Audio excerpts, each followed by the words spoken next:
Welcome back to Animal Crossing New Horizons. I'm dear darling, and shall we see what's going on our lovely island of Fawnhallow today? We see Portia walking around. I think she's visited before. Honestly can't remember. Who knows? Yeah, what are we going to talk about today? I'm not entirely sure. We'll sort of figure it out. What's happening gacha-wise? I've nearly done the Genshin event. I haven't done the story quest. But I did the rest of the quest. It was actually like a surprisingly long event. With some surprisingly frustrating elements in it, but in general, I think it was quite fun. Good evening, everyone. Right now in Fawnhallow, it's 10:14 PM on Saturday, July 25th, 2026. I did my first run of our grand live scenario, our grand concert, whatever it's called in Uma Musume. I would say very easy scenario to understand, like extremely easy. It's basically like grad or. And actually, it's more like Landing Point from Shiny Colors. So it's like, I played it and I was like, okay, I immediately get it. The only thing to know is like which songs are good. And then I just looked it up and I was like, okay, well, there we go. And now I know how to play this scenario. Oh, it's, you are also an ex-Fawnhallow member, aren't you? No, you're Rocco. You're someone I just had in Wild World. I don't remember your name. You're like, I can't remember it. Bangle! In my mind, your name was like Bonanza, and I was like, this was not right. Your name is not Bonanza. But Bangle, that's it. Bingo, Bangle. What's up, Apollo? Yeah. So I will have a few more goes at playing our grand live as I do every time we get a new mode in that game, as I just rebuild my team trial characters. Although now it's a bit more awkward because now you're meant to rebuild them with Summer Gold Chip, and I don't have Summer Gold Chip, so it means I actually need to use my borrow slots on it. But I actually have a parent which I can use for our grand live, so I'm just like, all right. Well, a front parent. I don't have a pace parent, but I mean, Ugly Cat doesn't need like the best parents in the world. That sounds so weird to say without context. Anyway. Apparently I missed a bug off. What are we going to talk about?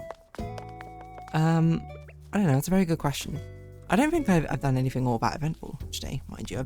I've recorded. I will say, I've recorded the first episodes of In Stars and Time, but I've not recorded for well over a month. And I was kind of like, oh my gosh, I feel like I have no memory of how to do things. But when I was doing things, I was like, okay, turns out I actually have a decent. Like, I watched the previous episodes, so like. Skimmed through the previous episodes, I kind of remembered things. And then I was also like, I did things, and as I did things, I was like, oh, I just discovered a lot of things, and now I have too many things to do in that game. Pseudo Regalia, I had to actually look up where to go on how to do something, because I basically spent, I mean, most recent episode, you can see I spent just walking around, basically not doing anything. And then the first episode I recorded, I also spent the entire episode walking around just running into dead ends. So in between the episodes, I looked up being like, where am I meant to go? And then I found out where to go, and now things have opened up again. So thank goodness. It's very much the sort of thing where it's like, these are also, I feel like this combination of games I have might be some of the most the hardest to get back into after taking like a break from recording. Like, the only thing I think comes kind of close is like Lorelei and the Laser Eyes maybe, but Lorelei and the Laser Eyes I took a lot of notes on, same with Blueprints, so I guess it wasn't that bad. But yeah, like it's weird that the easiest one to come back into is Isle of Sea and Sky, because I can at least vaguely remember the mechanics of the game. In Stars and Time, it doesn't, it's like, I guess you have a character who can kind of tell you what to do, but it's also like you got to kind of keep track of where everything is yourself. And Pseudo Regalias throws you out to the fishes, to the sea itself, to basically be like, all right, you figure out where you need to go and stuff, which is, I mean, it's a game with incredibly fun movement. I just wish there was a little bit more handhold when it came to like where I meant to go, what I meant to do. But fair enough, because I'm not usually the target audience of this sort of thing, to be honest. But I'm having a good time. Like, if anything, it kind of brings me back to the days of playing video games when I was a child, when I was much younger, and basically like not really knowing how to play the game, like where to go, what to do, etc, etc. It's a rather difficult thing, and especially back in the day before like I had like my own computer and stuff to look up what to do and where to go, I would have to sort of like figure it out on my own, and that's not exactly the easiest thing to do a lot of the time. I mean, like back in the day, before predating game guides and things like that, it's a wild, lawless land out there is probably how I describe it.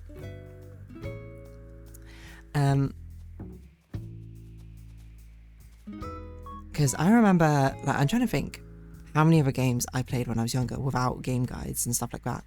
Because my first random game guides was obviously IGN game guides, where we have like ASCII and stuff, little images like that, and being like, oh, this is what you should do, different sections, etc, etc. Shout out to the people who actually wrote those guides, mind you, very, very useful, very, very much appreciated. But like, I think about like Hamtaro. Because like, this is like predating YouTube as well, like when you'd have like video guides and stuff like that. But Hamtaro was a series I played a lot, like Hamtaro Heartbreak, Hamtaro Rainbow Rescue, Hamtaro Hamlympics. I never played Ham Unite because I never owned it, but that was a series I love. And like Ham Rainbow Rescue was pretty linear on rails. It was pretty easy to figure out kind of what to do. But Ham Heartbreak is a little bit more open-ended. And by the way, Ham Rainbow Rescue has the craziest post-game. Like, it's just an unbelievably rich post-game. Like, you beat the entire game, and then, like, the one thing you have to do is mild spoilers, is you basically have to visit every single notable NPC again you've met on the entire campaign, and invite them. And there's hidden areas which get unlocked as well. It's crazy how much post-game content there is in Rainbow Rescue, can I just say. But Ham Heartbreak, like how much have I had to figure out by myself? I remember there is a swamp level on there where I spent so long trying to figure out what I had to do that a lot of the times it's very amusing to think about, because I would never do this now.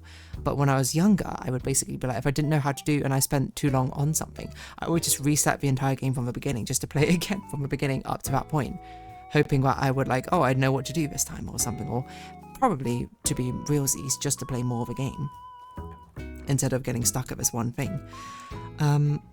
But I will say, I wasn't, quite of a generation where like I didn't know how to do things. I had to like call in like a video game hotline to be like, what am I meant to do at this point of a game? That's something which very much predates me, but what an absolutely fascinating thing nonetheless, I would say. Yeah, I forgot what I was getting with this. And just the sort of thing where it's like, oh, interesting how that comes to be. And how now with a proliferation of guides and everything out there, like I'm looking up guides for like these gacha games like Genshin Impact and stuff before I even like the characters are even released, just to be like, how do I play this character? Like, what are the optimizations? Like, because they're characters which are like released in the beta, and people have been like beta testing them for like a month, and like content creators get access to it beforehand.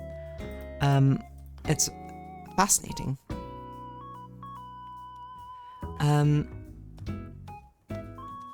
But yeah, I mean, part of me does make me kind of nostalgic back for those days where I'd be like, oh yeah, this is the sort of thing I used to do. I used to play XYZ sort of thing,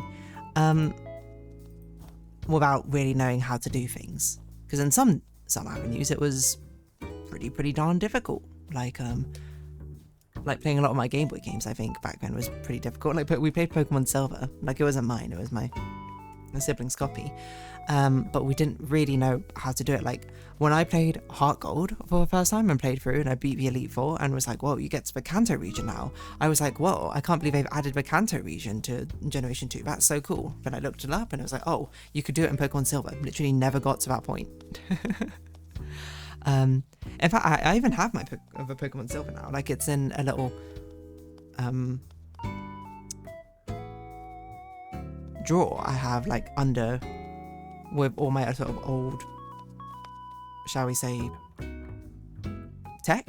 And I rechanged the battery in Pokemon Silver, and like I can't remember how many years ago I started playing through Pokemon Silver again on the OG version. And I will say, as nostalgic as it is, I do much prefer the modern graphics of remakes and things like that. Like, kind of hurts your eyes looking at that dim Game Boy Advance SP screen trying to figure out exactly what's going on. And Heart Gold, I don't know, Heart Gold is good. Is it my favourite? I don't know, I think Pokemon Black and Pokemon White ended up being my favourite games of a Pokemon series, which is weird to say because I technically grew up with Platinum, but I don't know. But Pokemon Black and Pokemon White, I think I just liked the concept and the story and the box art legendaries the most. So yeah.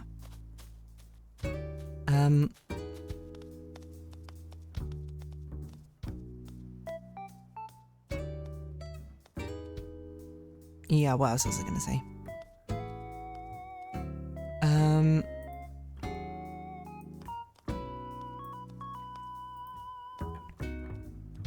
I'm not sure. I'm just trying to think of other things now, which are particularly notable for me to talk about. Just like go about era of guides. You know what I should do? I should look up someone playing and 100%ing Pokemon Rainbow Rescue. Or maybe I should just play it myself. I still have the game somewhere.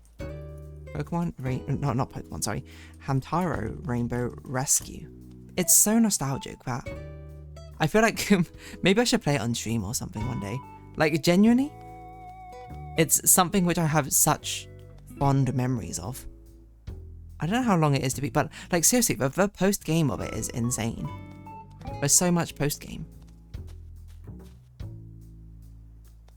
And dude, completely forgot about this guy. I wonder how long, hold on. Time to beat Hamtaro game. How long is Hamtaro Ham Games? To beat 6.5 hours. Main story 2.5 hours. And those sides about 6 hours. That makes sense because I remember you played through the Hamtaro Olympics once and then you had to play through like 2 more times. For whatever reason. I don't know why. I want to see how long Hamtaro Heartbreak and the others are. Heartbreak, 10 hours. Rainbow Rescue, 10 hours. Completion is 12 hours. Yeah, it's got like 5 hours of post-game. It's like... Maybe it's not as much as I remember, but having to give out all the different invitations, I was just like, this is so difficult when I was younger because I was like, I don't know who to look for. I don't know what to do. I'm surprised they haven't like done another Hamtaro. Like, what's happened to Hamtaro as a franchise now? Is it just something of a bygone era? Open the magic, you and me, forever friendship. If you can tell, the My Little Pony song in Gen 6 one is stuck in my head.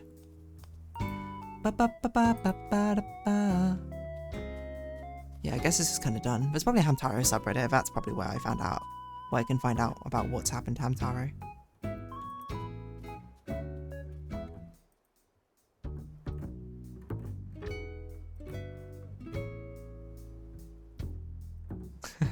I don't know, that's nostalgic. That's something like, if we're talking about nostalgia as well, My Little Pony tween era, Hamtaro kid era. Definitely nostalgic. Who was my favourite characters? My favourite characters were Sandy and Stan. I had some pets named after them. And I still have, I think, my little, like, figurines at my Ham Clubhouse from somewhere back in the day. You know what? I never really thought about it. Hamtaro was probably the sequel to Sylvanian Families for me. I genuinely never even thought about that before. But like, Sylvanian Families, when I was like a toddler era, when Hamtaro was kind of like a child era. No wonder. Oh, I'm really tempted to play this now. But part of me also doesn't want to play it, because I might play it and just be like, wow, this game is actually not as good as I remember, and I'll just be disappointed. But I don't think that'll be the case. Maybe? Question mark? I just remember how varied the entire thing was. So I wonder if someone's done a Hamtaro video essay. I can almost remember beat for beat exactly how to... Like, I think I will do it someday. When I've reduced down the backlog of my games to play a little bit. I'm just like, I want something a bit more nostalgic. I'll do that. Although I don't really understand what the legality of emulators particularly is. And streaming it. Yeah, people do it all the time, so I'm genuinely unsure. I don't know. But yeah, it was a lawless land playing those games without any sort of direction of how to do something, where to go, what do I do? It was just insanely difficult. It was difficult back then, it was difficult now, so... Yeah. I mean, that's all I really have to say, to be honest. What other games have I played back in the day without guides?